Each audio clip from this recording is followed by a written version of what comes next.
I don't remember. All I know is that I love her.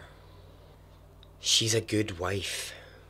We've been married our whole adult life. I loved her. She didn't deserve to die. And I just don't remember. The brain is a complicated, deceptive thing. And when the question of how your brain works is the very thing standing between you and the electric chair, that's a problem. I loved her. She didn't deserve to die, and I just don't remember. Welcome to Extraordinary Stories Podcast.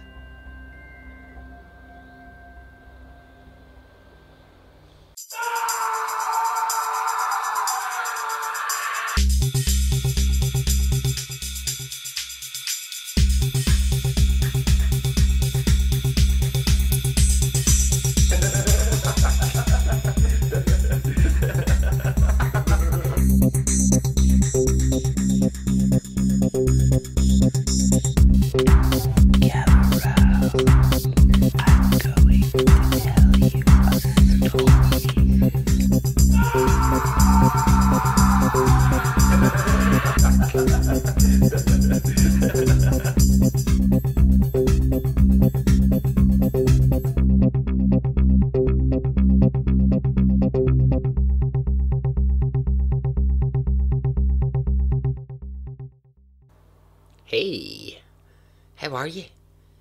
Are you well? Are you good? I am. Well, here we are. Another story, a tale to tell. Well, actually, I've got two stories for you. Yep. So, there's the main episode, and then there is a bonus. Now, the bonus, we won't really talk about it now. Talk about it when we get there. But the bonus is silly, right? It's meant to be silly. But we can talk about that after the main story. And the main story, let me tell you, is not silly in the slightest. It's a story I have long been fascinated by, and I want to tell. Are you ready? Okay, let's go.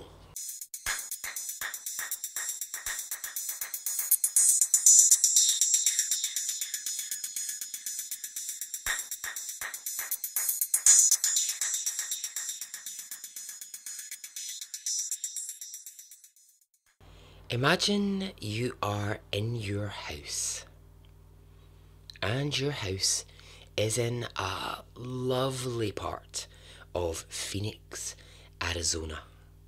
A nice middle-class area. Big houses with lots of bedrooms, uniformed, tidy lawns, an immaculate street, and lovely swimming pools at the back of your house. This is the kind of neighbourhood where people go to church, work hard, and raise their families. Well, imagine you are looking out of your bedroom window one evening, and that window looks onto your neighbour's back garden. Your neighbours are a lovely family, the Fallaters. Wife Yarmila is a housewife raising the kids. Husband Scott works for Motorola, has a really good job, and you've always gotten on really well with these neighbours.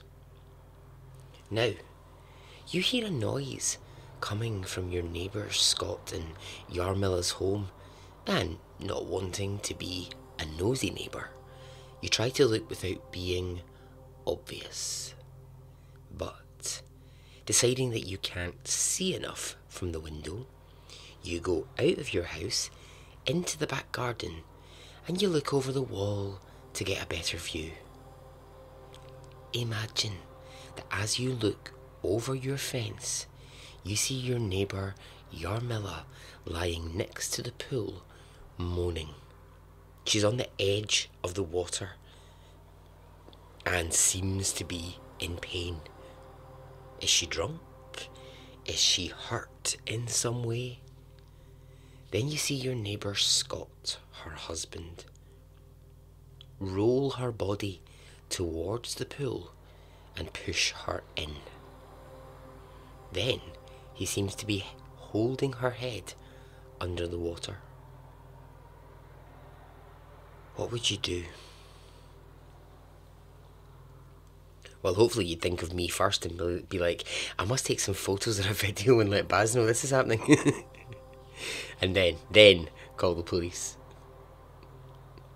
Well, call the police is exactly what Greg Coons, the neighbour, does. He calls the police. He says, my neighbour seems to be drowning his wife in the pool and I'm watching the whole thing.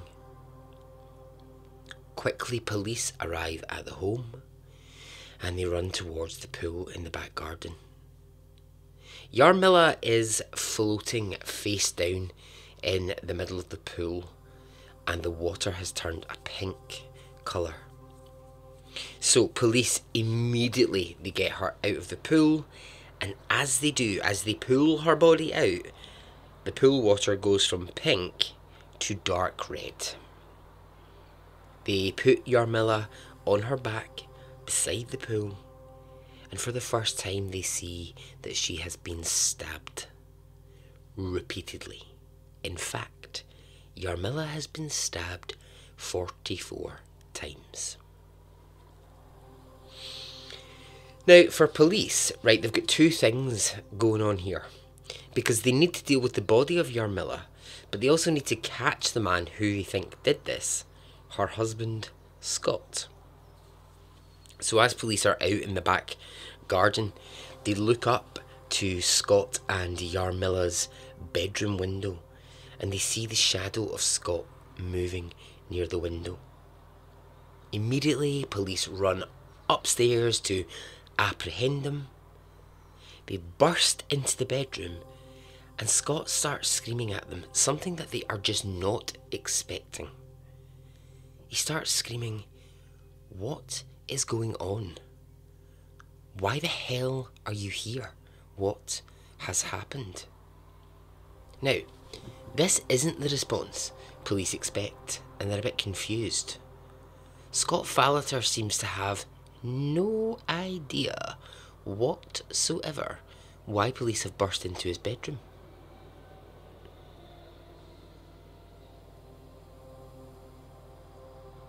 He's standing there dressed in his pyjamas. So he's wearing like tartan pyjama bottoms, a white t-shirt, and there are no signs of blood anywhere on him. Not what the police necessarily expected to see from the husband. So they ask Scott how many people are in the house, and he says 4. His 2 teenage kids are asleep in their bed, and his wife Jarmila, who as far as he knows is asleep on the couch in the living room. He went to bed at 9 o'clock that night, leaving her watching ER on TV. By now, it's almost midnight. 3 hours has passed, and he has no idea what the hell is happening. In the back garden, paramedics are trying to determine if Jarmila is dead, and Scott can hear this. Now, he is freaking out. Why are paramedics working on his wife? He's got no idea. And he starts to get really angry with police, asking and looking for answers. He's asking what's happened to her. Why are there paramedics trying to save her? Is she dead? And frustratingly, he can't get answers from police. Scott is taken and put into the back of a police car and driven away from his home, with Jarmila still lying in the back garden, and police don't give him the chance to speak to his 2 kids. Now, they're still in their bedrooms, and police officers go up to the bedrooms of the 2 kids.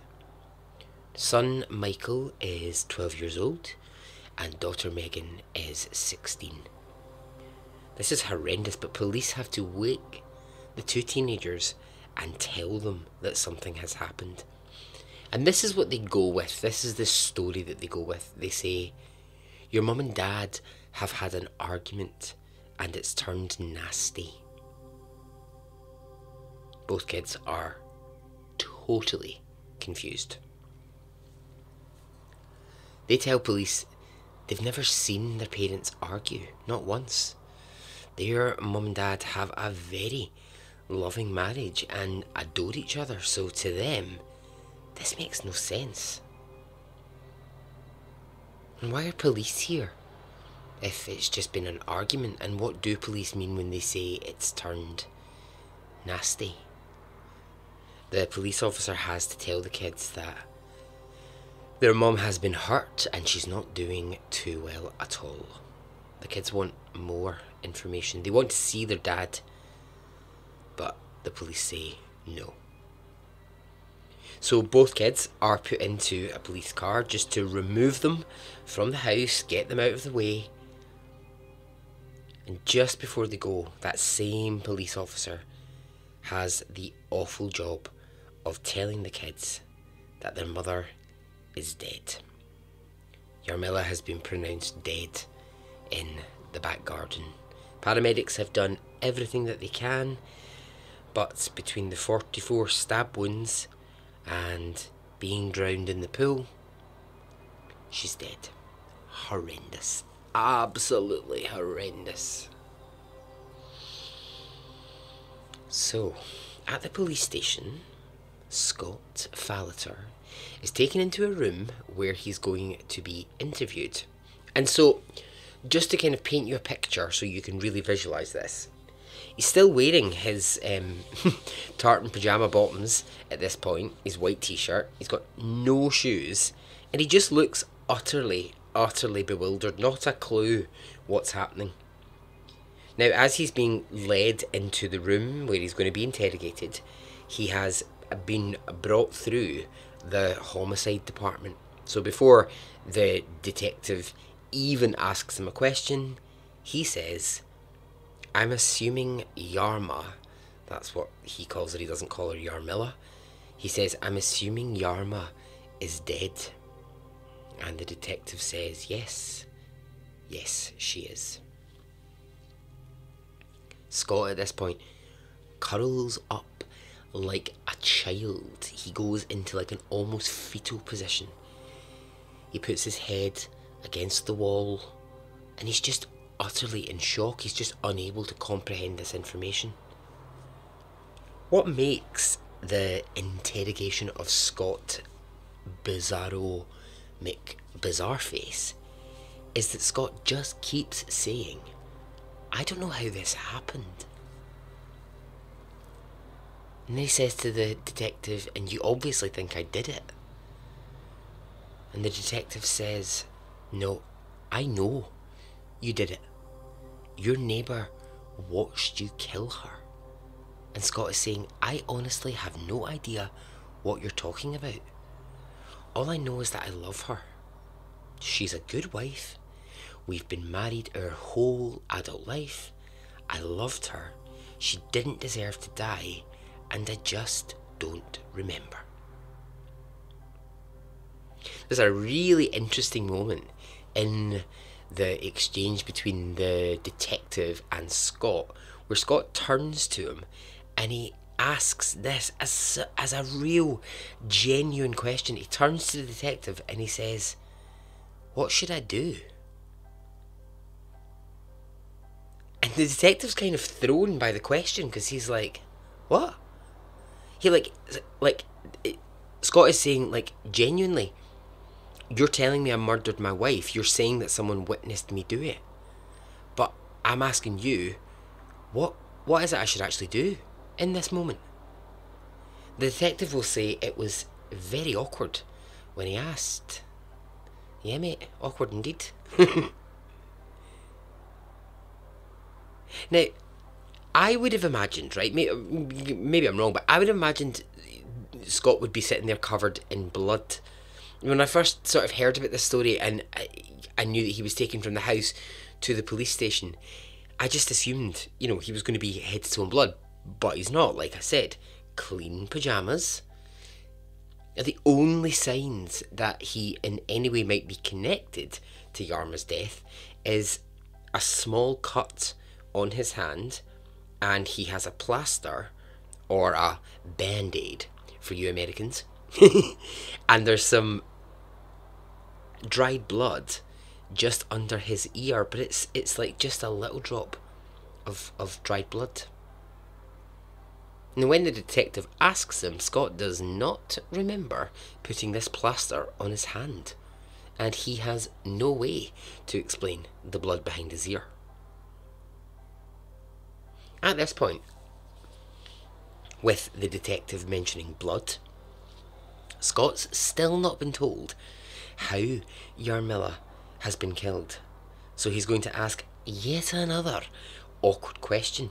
He asks the detective, was she stabbed? And the detective says, yeah, 44 times. And Scott, who is at this point still assuming that his wife died by drowning, is completely in shock. He has to really steady himself to try and not faint at the news that Jarma has been stabbed. And he just keeps repeating the same phrase, I don't remember.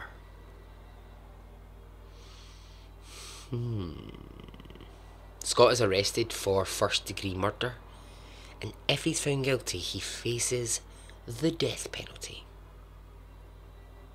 He's put into a prison cell to wait whilst this all unfolds. So who are Scott and Jarma? Well, they're a couple who met when they were at high school. You know this story. We all know this story. High school sweethearts. Scott saw Jarma across a crowded party. He'd never asked a girl out before. This was his one and only date. And they started dating. Next thing you know, they're getting married, having kids. He gets a really good job with Motorola. Actually, he was a part of the people that designed, remember the Motorola flip phones? Those little bad boys. He was a part of the people that designed those. Yep, he was part of that. So they live in this lovely middle-class area of Phoenix. I mean, it's not really that out of the ordinary, this life that they have lived. It's fairly just ordinary. But the one thing that looms over this story is the unshakable fact that they were a couple in love. If you were telling a great love story, my friends, you would be telling the story of Scott and Jarma. They absolutely adored each other. They did everything together. People would say they had the strongest marriage of anyone that we knew. Now I know what you're thinking, because I can read your mind. You're thinking, yeah, Barry, that's all well and good, but what was going on behind closed doors? Was he secretly gay? Was she secretly a devil worshipper? Were they in debt? Was there secret affairs? No, none of that. They were a straight up, good, clean marriage, in love kind of couple. They were both members of the Church of the Latter-day Saints, and Scott would run these Bible classes weekly in the local area. Jarma was like a big community presence. Their kids were good, no problems. They had money, security, they had peace in their lives. So how the fuck did we get here? As I said, facing the death penalty and awaiting trial, Scott decides he's going to take his story to the nation. He can see the headlines about what a monster he is. What a terrible husband, the man who murdered his wife and comes from this lovely community, and he's like, no, I'm going to control the narrative here. So He goes on the ABC channel. He asks to be interviewed and tell his side of the story, and it's this. On the evening that this happened, he and Jarmo, they had been busy all day. Busy, right? Running about, doing things. And then it got to about 9:30 at night. He was wanting to go to bed, and Jarmo said to him, could you just help me clean the pool filter? It was clogged and it was causing them a problem. So she had gone out and she had tried to clean it herself, but she couldn't get it loose enough to take it off and clean the filter. So she asked Scott, would he try it? Of course, he's like, yes, my wife wants me to do this. That's absolutely fine. I'll give it a go. Same thing. He also couldn't get the pool filter off at that point. So they both go back indoors. Jarmo settles down to watch TV. Her favourite show, ER, is on. So she settles on the couch. Scott says that at this point he said to Jarmo, sorry that I can't get the pool filter fixed tonight. I promise I'll do it first thing tomorrow. He gives her a kiss and he goes upstairs to bed. He says the next thing he knows, police are in his bedroom and paramedics are in the back garden trying to save his wife. He has no idea how he got from the point where he went upstairs to here. He doesn't know. He says, if I did this, I don't remember. So this of course becomes like, what the hell? Like what? How can this be his story? How can anybody just commit this murder and then go, but the thing is I don't remember doing it? It's unbelievable. Theories start to emerge that possibly he was asleep. All sorts of sleepwalking experts come out of the woodwork to have their say. Is it possible? Could it be true? Now, as I said, I've always wanted to do this story because I am fascinated by the sleepwalking defence. You might remember, and we're going back now to early episodes, I touched on a man called Kenneth Parks. That's touched on a man called Kenneth Parks, not touched a man. Kenneth Parks murdered his wife and his in-laws while he was asleep, and he was acquitted of the murders.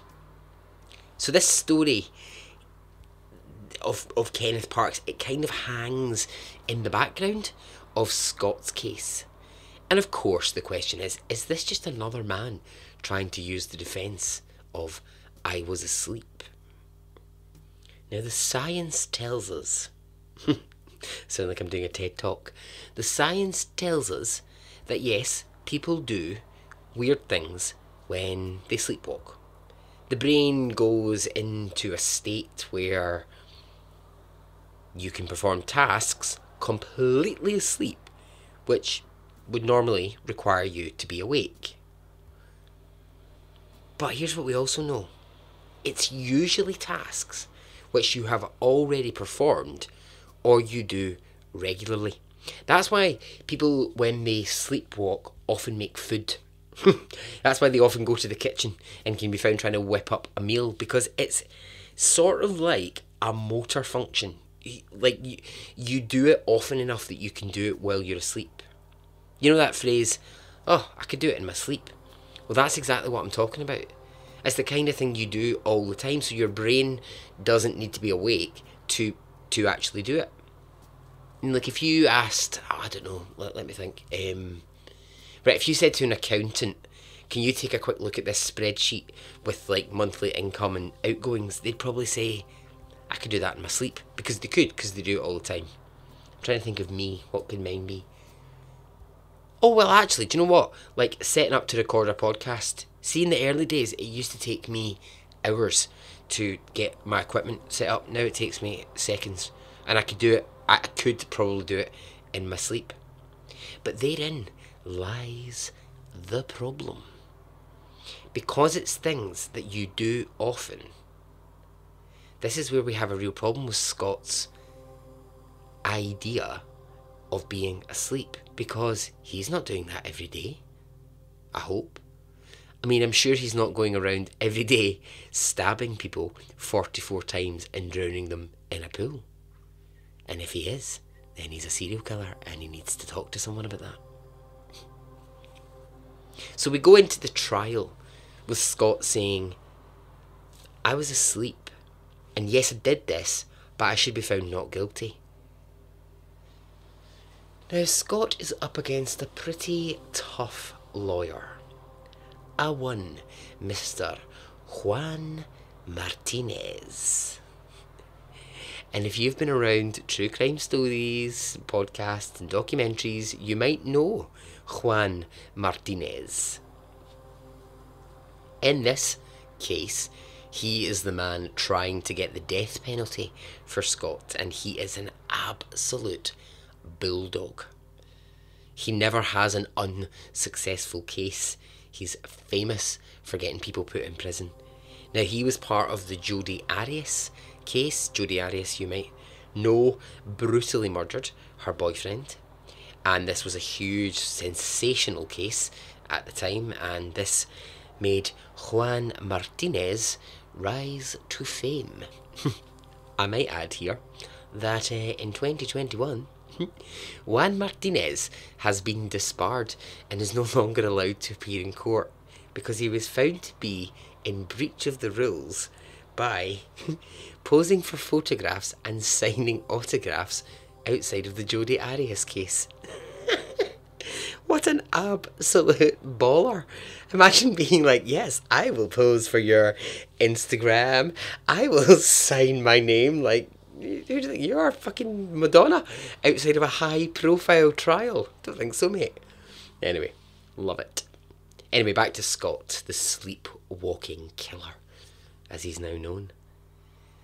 So in court, the prosecution show the pictures of Yarma dead and the stab wounds on her body. Scott breaks down. He claims he has never seen these pictures, and seeing the love of his life covered in so much blood is just too much for him. The neighbour who witnessed it all, he is brought in to tell his story.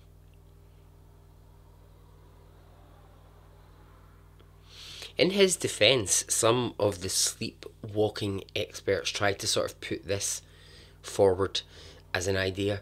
They say that it's possible that when Scott went upstairs that night after saying goodnight to Yarma, sitting on the couch, that as he went to bed, a part of his brain was thinking about the pool filter, and that possibly what he might need to do the next day is get a knife to try and loosen the pool filter, so that as he fell asleep, the two sort of thoughts in his head were of the pool and a knife, and that might be why, in a sleepwalking state, she was stabbed and then drowned.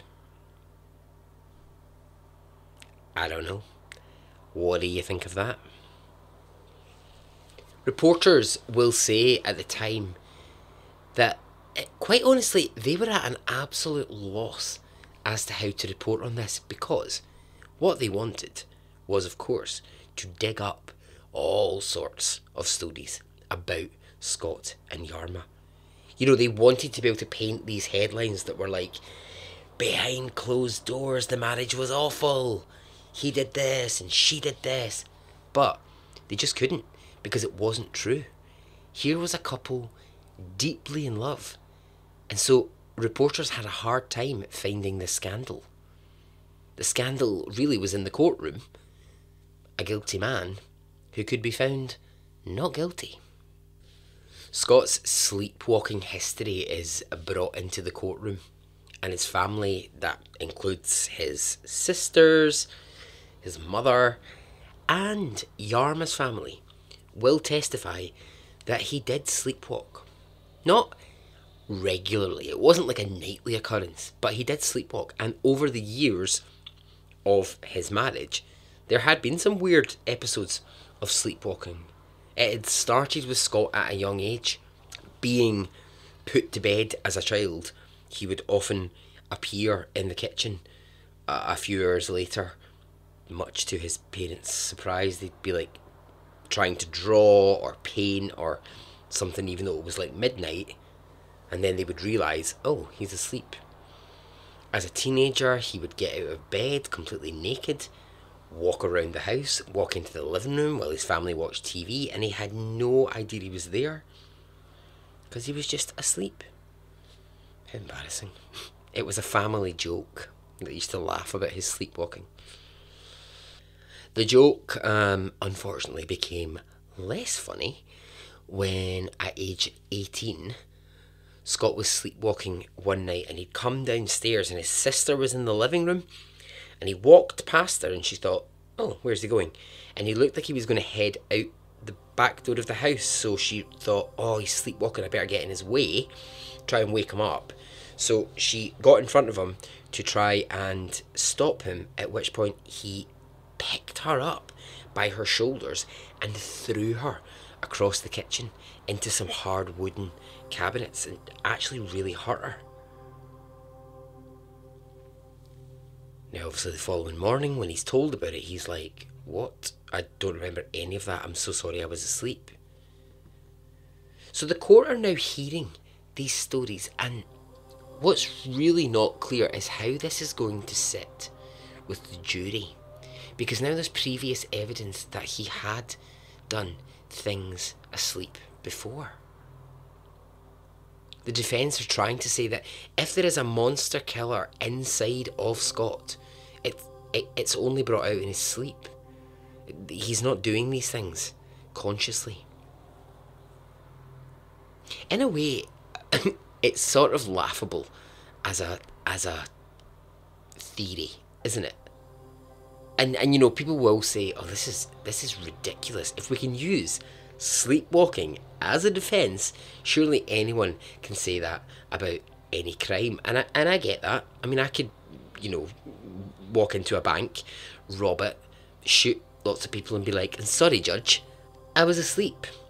But, very, very tricky. Now, as the trial goes on, this is what gets complicated. That's what Scott's defence is saying happened.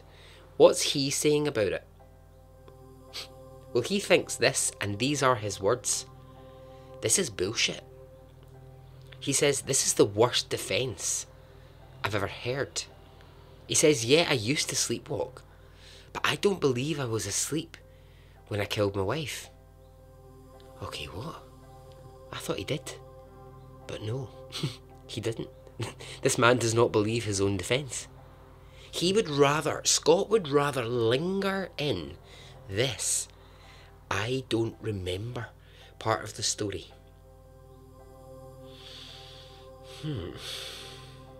But his defence team, well, they don't hang about, they bring in the big guns. Two of America's leading sleep doctors who have really extensive research in this area are brought into court. Juan Martinez, the prosecutor, will say, honestly at this point, he was shaking in his boots because this was the big guns.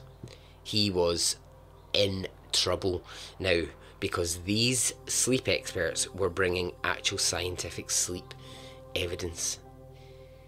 These doctors, right, the ones who came into court, they immediately demanded that Scott be monitored as he slept at night. Wires attached to his brain and a video camera on him all night to monitor his sleep activity. And when they did that and they got the results, it shows that his brain activity is that of someone who sleepwalks, who goes in and out of quite irregular brain activity while they're sleeping. So asked to testify on their opinion, both of these high-flying doctors will say the same thing. My opinion is he was asleep when he did this. What Juan Martinez goes after here is the evidence. The bloody clothes that Scott killed her in are found in a bag in the back of his car. So the theory here is that he stabbed her 44 times. He, just to make sure that she was dead, drowned her in the pool. He then took off the clothes, put them in a bag, put them in the back of his car, went for a shower, changed into clean pyjamas, and then went to bed. Juan Martinez cross-examines these sleep doctors, trying to really get them on the ropes, but they kind of won't be shaken. He's saying to them, do you really believe he did all of that whilst asleep? And they say, yes. Juan Martinez throws a million different questions at them, but in the end, they just say, look, he was asleep. In fact, the female doctor of the two calls him a poor dear. She says Scott has suffered here. He does not know how this happened. Scott is put on the stand, and I have to say this. He comes across well. Now, I hate saying that, but you really don't get the sense when you listen to him that he's actually hiding anything. I don't know, it's really odd. He seems genuine. Maybe he's just a great actor. Maybe that's what it is. Asked by the defence if he'd ever thought of killing his wife, he says, absolutely not, I loved her. And the jury will later say they had a really difficult time when Scott was being questioned because they believed him. They just didn't think he'd done this whilst he was awake. The case was finished. The jury retired. And this is where the problems in the jury begin. Half of them think he's guilty. Half of them believe that he was asleep. After days of deliberation, they return with a verdict. Scott is found guilty of murder in the first degree. Murder in the first degree here indicates that they believe he planned it. He carried it out. Methodically, having planned it previously. And he had hoped and prayed that sleepwalking would work as an excuse, and it hadn't. Scott is given life in prison, but spared the death penalty. His kids and family stand by him, believing he didn't do it. Years later, in an interview, Scott will say, I don't know what happened. I do know for sure I never planned it. There was nothing for me to gain from it. There's no one else I can place the responsibility on. It's on my shoulders. I accept that.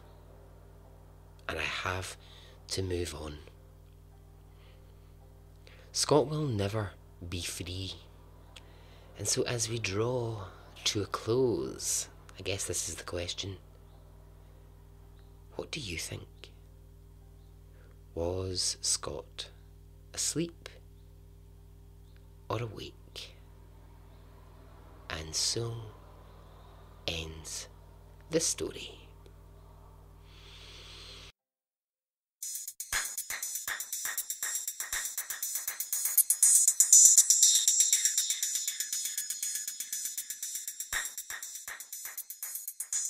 All I've got to say is this. Wake me up before you go. Don't leave me hanging on like a yo-yo. What do you think? Asleep? Awake? A liar? Telling the truth? You know, it's one of these cases, this is why I love it. Is it just bizarre enough to be true? I don't know what you think. Anyway, that's that. Get in touch, let me know your thoughts. Alright, as I said, there is a bonus story now. This bonus story I've written, like I said, it's silly. Just enjoy it. And you get 5 million ESP points if you can guess the references with which I have littered this story. Okay, let's go. This is Barry Henderson's The Most Incredible True Crime Story That Never Happened. In a small city called Bowdenville, near Nebraska, which is just round the corner from New Orleans and down the hill from New York, there was a terrible, terrible crime in 1998. The crime would shock the city, the United States of America, Australia, India, and then the world. Now, before I get to the crime, let me tell you a little about Bowdenville. A sleepy yet beautiful town with a population of 317 people. It's the kind of city where you would sit on your front porch in the evening and chat with your neighbours until the sun went down. Bowdenville gets described as a city where the sun never sets. The sun shines brightly all year round, and it reflects in the happiness of its residents. Families had lived there for generations, and kids would grow up and then stay there. Every one of the 806 residents knew each other well. Now, it was a simple place with not much going on. Right in the centre of town there was a church, a few different shops, 2 schools, a beach, an amusement park, an ice skating rink, a zoo, a prison and a playground. Aside from that, Bowdenville didn't have much else. Now, one of the families who lived there were the Franks, and this was a family of 4, soon to be a family of 3, because something bad is going to happen. Father of the family, Francis Frank, was in his early 40s, and he was the town mayor, a well-respected man who the town trusted. His family before him had lived in Bowdenville for generations. Wife of the family, Wendy, was the local school teacher and ran the village Bible study group. Father Frank and wife Wendy were blissfully happy. Now, their daughter Bonnie was a 19-year-old part-time waitress at the local cafe. While she finished school, she worked in the cafe. Now, at school, she was the head cheerleader, winner of the local beauty contest, and in her spare time she organised local charity events to raise money for poor people. Bonnie was the kind of girl who would light up a room when she entered. No one, I repeat, no one had anything bad to say about her. Son of the family, Donnie, was a 21-year-old getting ready to head to the US Army. He was a bodybuilder and athlete, and he was very popular. In his spare time, he organised the local Madonna tribute evenings, as he was a huge fan. December 19th, 1998 was like any other Wednesday in the town. The family in the morning had all gone their individual ways after family breakfast. Frank to his mayor's office, Wendy to work in the school, Donnie to the gym, and Bonnie to school. Now, Bonnie had a shift in the local cafe, the Moonlight Cafe, from 3 till 6 every day. and it was after this that she would come home for family dinner. Now when 6:30 came and Bonnie didn't arrive, her family began to worry. Where could she be? Perhaps she'd offered to stay later at work, they thought, so they waited. As the snow fell that night, the family looked out of the window and wondered where their daughter could be. By 7:30, Bonnie's father Francis was worried. He called the Moonlight Cafe, where he spoke to Bill, the owner, who informed him that Bonnie had left, as usual, at 6 p.m, and he had no idea why she wouldn't be home. Francis and Wendy, they began to worry that the chicken that Wendy had put in the oven 2 hours ago might be getting overcooked, and so they decided to eat their dinner and then begin the search for their missing daughter. Later, and in court, Wendy would say the chicken was a little dry and she was sorry for that. The oven was new and she hadn't quite got to grips with it. By 10:30 that evening, Bonnie's parents decided they would have to call police and report their daughter missing. Local police chief and part-time stripper Doc McKinnon was a no-nonsense police chief who knew the family well.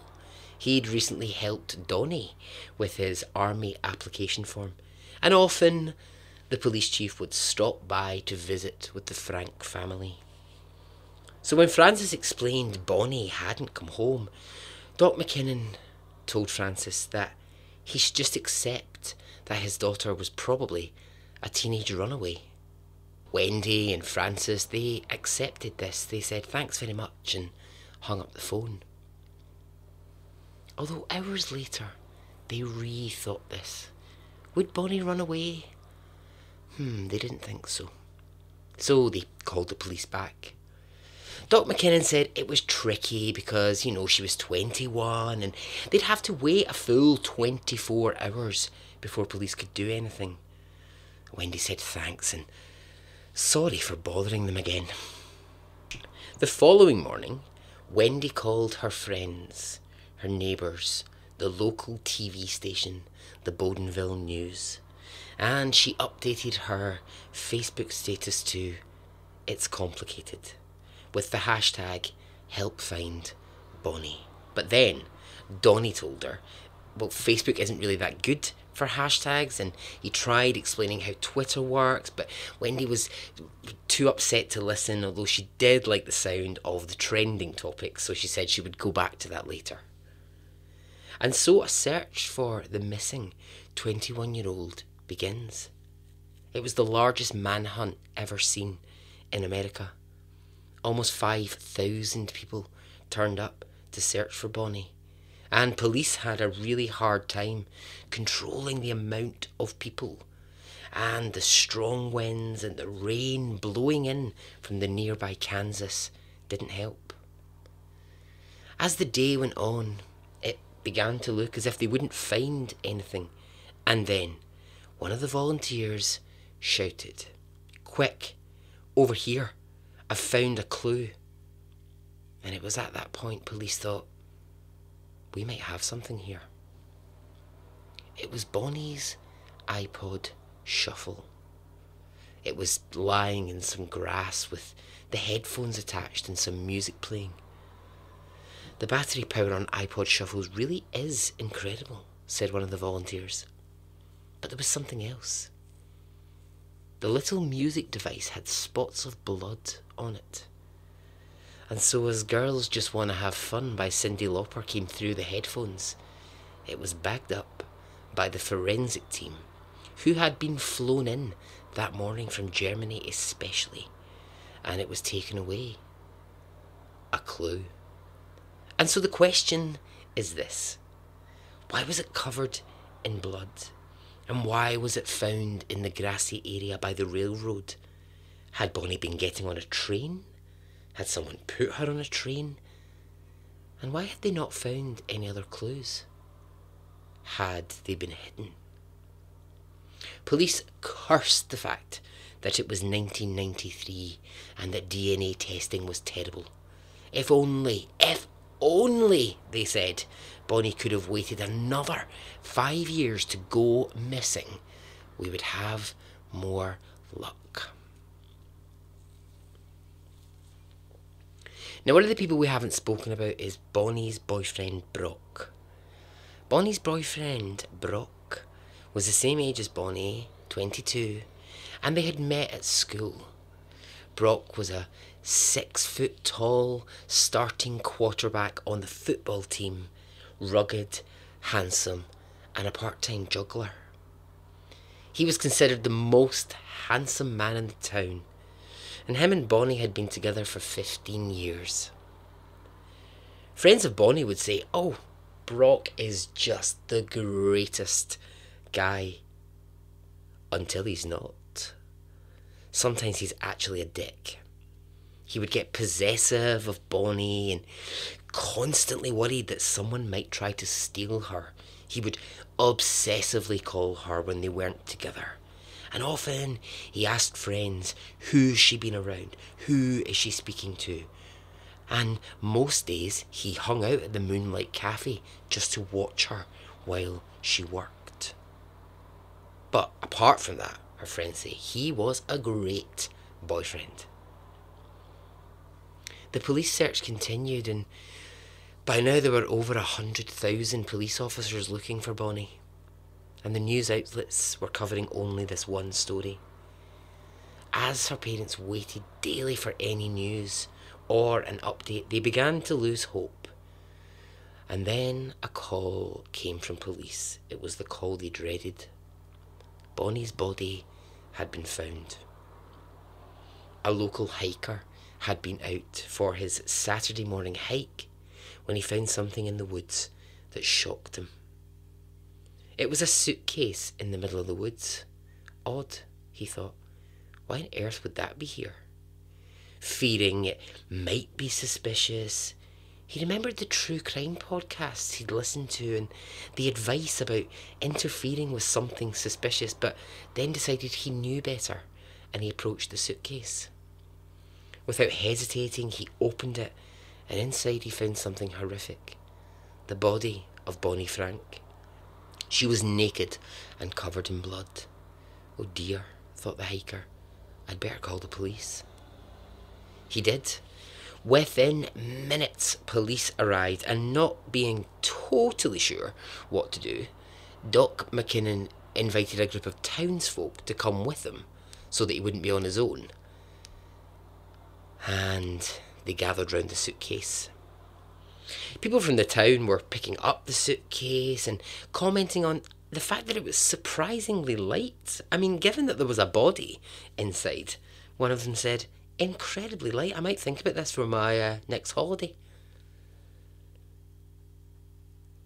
Doc McKinnon opened it, and out of the suitcase fell a note.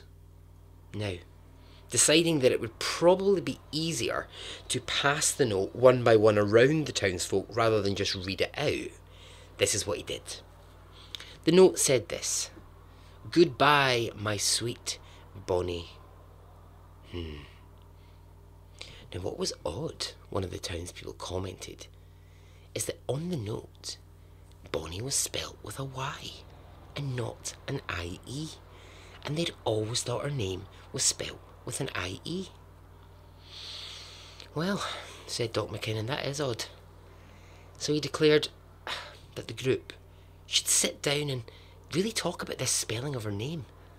After 2 hours of this conversation, someone asked if Doc had called her parents. "Oh, bollocks," said Doc McKinnon, "I completely forgot. I always forget that bit. Shit." He then asked, does anyone have their number? And no one did. Someone said that they thought Wendy had an Instagram account. He could maybe send her an Instagram message. Her parents arrived, and the townspeople told them to sit down. It was bad. One of the townspeople brought them the note, told them that Bonnie had been found dead inside the suitcase, and they asked the most important question. Had they spelled it with a Y, or was it an IE? The parents said it was a Y, but they considered an IE, and the conversation went on for a few minutes. Bonnie's body was taken to the autopsy hospital, where the autopsy people would determine how she died. The by now 300 people in the woods, who'd all lifted and moved the suitcase, decided they were hungry, and so they headed off to find a local McDonald's. This dead body business had really worked up a hunger. At the autopsy hospital, the doctors discovered the cause of Bonnie's death. She'd been strangled and decapitated at the same time. Before long, the whispers in town began. Who had killed Bonnie Frank? Now, suspicion fell on her boyfriend. "It's always the boyfriend," said one of the townsfolk, and then she commented, "At least that's what every true crime documentary says." So Brock was brought to the station for questioning. Did he have an alibi for the night she disappeared? Where had he been? Out driving, he said. He was on a long drive around the town. It's rolling hills and sprawling mountains. Had anyone seen him? No. Did he talk to anyone? No. He, as far as police were concerned, was definitely prime suspect number one. But then the whispers grew stronger because one of Bonnie's friends had something interesting to say. She told police her brother had always hated her. He had been jealous of the attention she'd always got, and so Donnie was brought in for questioning. Now, her parents couldn't believe this. Surely Donnie, getting ready to go off to the US Army, couldn't have anything to do with his sister's death. They asked Donnie what he was doing the morning she disappeared, and he said he was at home doing push-ups to his Madonna records. "Fine," said police. "Sounds plausible to us." Police asked about the relationship. Donnie said it was good. He said, "Sure, okay. We argued like a brother and sister." "Well, argued about what?" asked police. "Oh, you know, the usual things," said Donnie. "She'd take too long in the bathroom sometimes. Sometimes she would eat my pineapple and I'd have to smack her over the head with a torch if she did. Just the usual stuff." "Okay," said police, "this all checks out. Donnie, you're free to go." But suspicion fell hard, and the state of Bodenville began to wonder if it had a killer in its midst in the form of Donnie Frank. Or was it the boyfriend, Brock? Donnie got himself a lawyer fast, as did Brock, and because it was cheaper, they decided to share a lawyer. A Mr. Sonny Cochlear. He was a hotshot from LA, and he said this to both of them: "I will get you freed from this mess." Police had stored all of the evidence in Bonnie's case in one of their special rooms, and now for the life of them they couldn't remember where the key was to lock it. Ah well, no matter, thought Doc McKinnon. I'm sure no one's interested in the evidence anyway. The following day, when police arrived at the station, the room had been opened and the note was gone.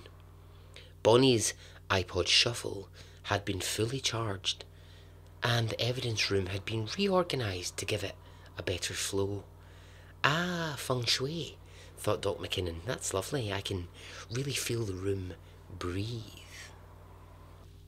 Police thought fingerprints might be a good idea here, and so they dusted for prints. Realising they'd run out of their usual dust, they decided to just use talcum powder. For they'd read on Google, it works just as well. There was a match.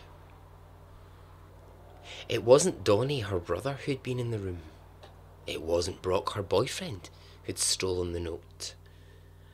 The fingerprints were a match for her father, Francis Frank. Why, thought police, would he be interfering with their very solid investigation? When they went and spoke to Francis, he admitted that he had been there in their investigation room. He'd gone there because him and Wendy, they were going crazy. They had to know who killed their daughter. They couldn't eat. They couldn't sleep. They tried to distract themselves by watching The Crown on Netflix to pass the time, but they couldn't decide if they thought Olivia Colman was actually the right casting for the Queen. And the police said, yeah, they had wondered the same thing, but wasn't Gillian Anderson just marvellous as Margaret Thatcher? And while Francis agreed, he said, yeah, but he was a bit distracted by the wig. Francis was cleared. He was told by police this was very bad etiquette to break into a police station and look through the evidence, and he agreed. As the months passed, police began to lose hope. But then, a surprise. A witness. A local bird watcher called Harry Fenderson had been watching the birds because he loved them so much.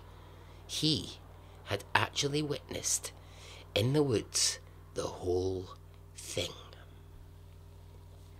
Why, asked police, had it taken so long for him to come forward? Well, explained Harry, he'd forgotten all about it because he was busy chasing down some rare birds and it just slipped his mind. But now that he thought about it, he had seen some suspicious activity. He'd been in the woods with his binoculars when he saw a male figure walking nonchalantly in the woods, carrying a suitcase. Describe in detail the man, said police. Well, said Harry, he was dressed in black and white, and I remember thinking, I'd read somewhere that monochrome was very 2021. I think it was the latest issue of Vogue, and he'd exclaimed aloud, that man is on point. Yeah, and what else? Asked police. Well, the man had placed a suitcase down, written something on a piece of paper, put it inside the case, and then left the wooded area. Harry was asked the following day to attend a police lineup of suspects, and he asked could he bring his binoculars to give him that real experience. As the 6 men stood in a line, Harry eyed them all like birds, and he made his decision. It was number 3. That was the man in the woods with the suitcase. And who was number 3? It was Brock, Bonnie's boyfriend. As soon as Sonny Cochlear heard this news, he immediately jumped into action. The city was wild with the news that Brock had been arrested, and as far as they were concerned, that meant he was guilty. They might as well not bother with it anymore. But, said Sonny, this was going to be special. This was going to be the trial of the century. And so it began. For days, the village was swamped with reporters and TV crews. Bowdenville had never been so busy. It was also the time of year when the skiers arrived to ski down its lovely mountains, so it was especially busy. Bonnie's death was now being called the death of American innocence, and news outlets deciding Bonnie would become the blonde symbol of murder forevermore. There would be documentaries in 20 years' time about her death, and virtually no room for any other murder in America. The trial was to be the first televised court case ever, as the story was so big, and the first day was met with excitement and nerves by everyone. But it was unfortunately delayed because the judge, Justice Grace Brooker, decided that if it was going to be televised, she'd have to get her hair done because she couldn't be seen dead with her current style. A lot would be made of the judge's hair, and quite rightly, it was a mess. It got many headlines, and quite rightly, her hair was the focus of the media coverage. As Brock sat in the dock and was cross-examined by the fancy lawyers that Bonnie's family had paid for, the case against him looked bad. The more he protested his love for Bonnie, the more the jury found this boring and began to audibly yawn. Judge Grace Booker, by now wearing a pink wig, asked the jury to remain silent, with the jury foreman saying he's sorry, but this was just so boring. And then asking, could the case be a bit more like the things he'd seen on TV? The judge agreed it was pretty dull, and actually she'd been doing some Sudoku just to pass the time. Realising that the trial of the century was losing the crowd, Sonny Cochlear decided he needed to get theatrical. He brought Harry Fenderson, the bird-watching witness, to the stand, and he asked for more detail of what he'd seen on that night. Well, said Harry, it was 3 a.m, so I couldn't really be sure. All I can say is I saw a man wearing a fabulous outfit, including a hat, carrying... At this, Sonny stopped. Here it was. His theatrical moment had arrived. He asked Harry to describe the hat. Well, it was gorgeous, said Harry, noting that unfortunately he didn't have a head for hats, and then becoming quite upset about that. However, the judge came over, gave him a hug, and then he felt much better.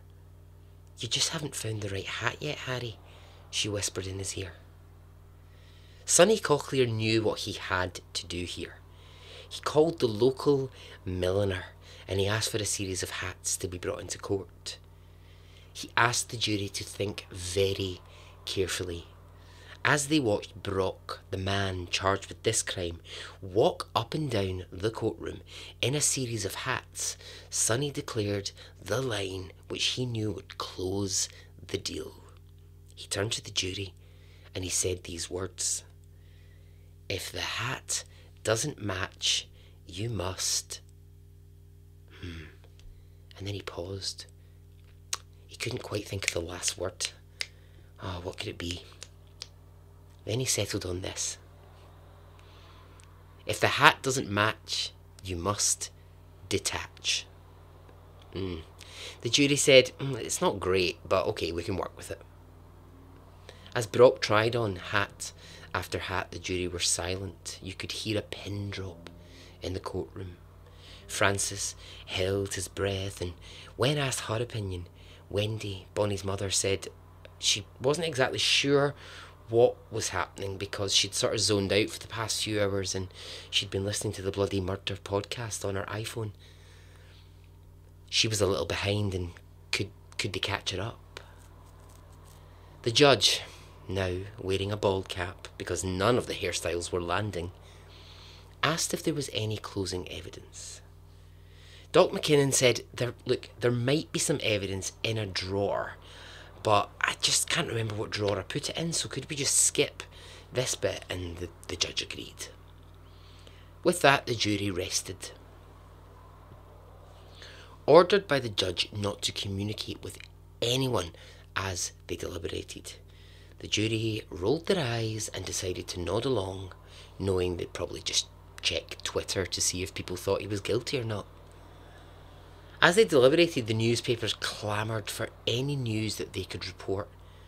They discovered that Bonnie had actually been operating as a part-time drug dealer in the town, and whilst that was interesting and probably grounds for more investigation, they'd really rather focus on how blonde and pretty she was. That'd sell newspapers, they thought, as, they'd already signed a deal for Netflix and, they were going to make a fortune out of this. As they waited for the verdict, Francis, Wendy and Donnie prepared to move on with their lives, deciding they had to leave Bodenville behind, Donnie packing up his stuff to go to the army.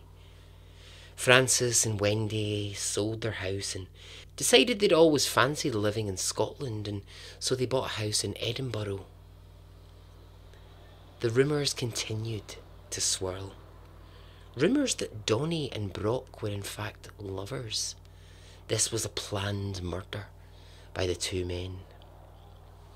Why were the two parents so keen to move away? That's because they probably did it, said the townsfolk. A local psychic was brought in by police and told everyone that just by touching the suitcase, she could determine that Bonnie had been down a well just before her death, and that police should definitely investigate the possibility that well-known serial killer Fred Grundy had passed through the town in the days when Bonnie died. Police said this wasn't really their jurisdiction, and the FBI were so over getting stories about Fred Grundy. They told the psychic she was rubbish and sent her home. After 11 minutes, the jury returned, and as the courtroom fell silent, the foreman rose to his feet and the judge asked if a decision had been reached. And he said, well, kind of, but Betty, juror number 6, she had a really tough time making a decision, so, we had to sort of peer pressure her a little bit. And the judge said, well, look, I'm okay with that. And then sort of Betty got to her feet and said, look, I just want to say, I don't think the jury have ever really liked me, and I think it's because I'm wearing Crocs.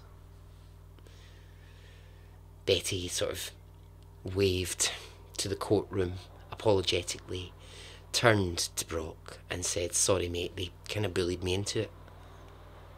At this, Brock collapsed.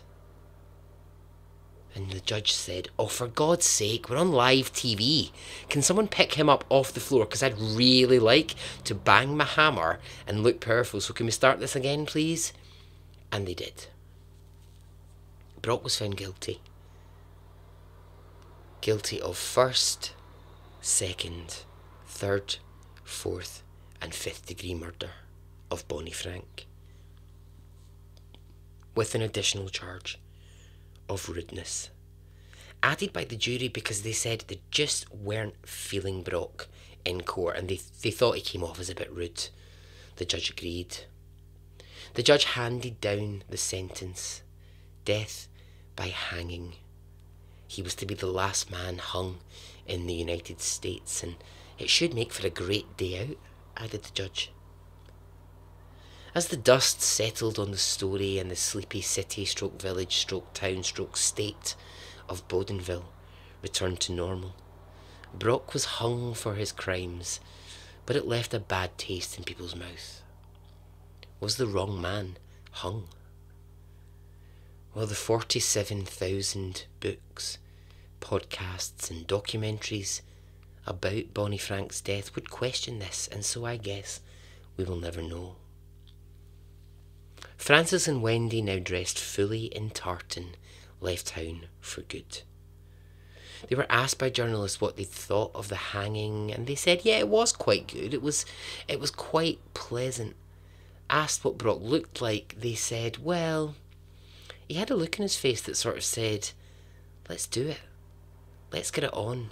Let's just get me killed. After a small funeral attended by the family and a few podcasters, Bonnie was buried. The vibrant city of Bodenville returned to something like normality. And so ends the story of Bonnie Frank, the greatest true crime story that never happened.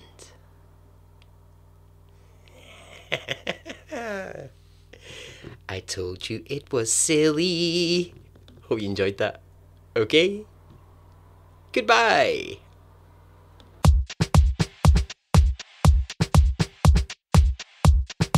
It didn't affect me really one way or the other.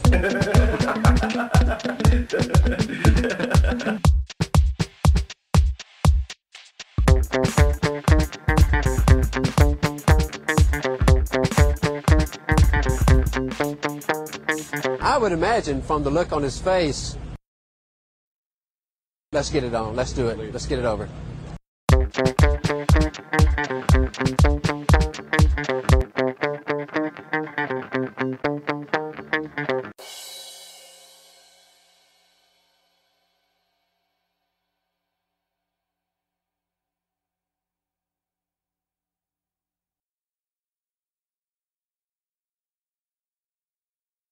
Let's get it on. Let's do it. Let's get it over.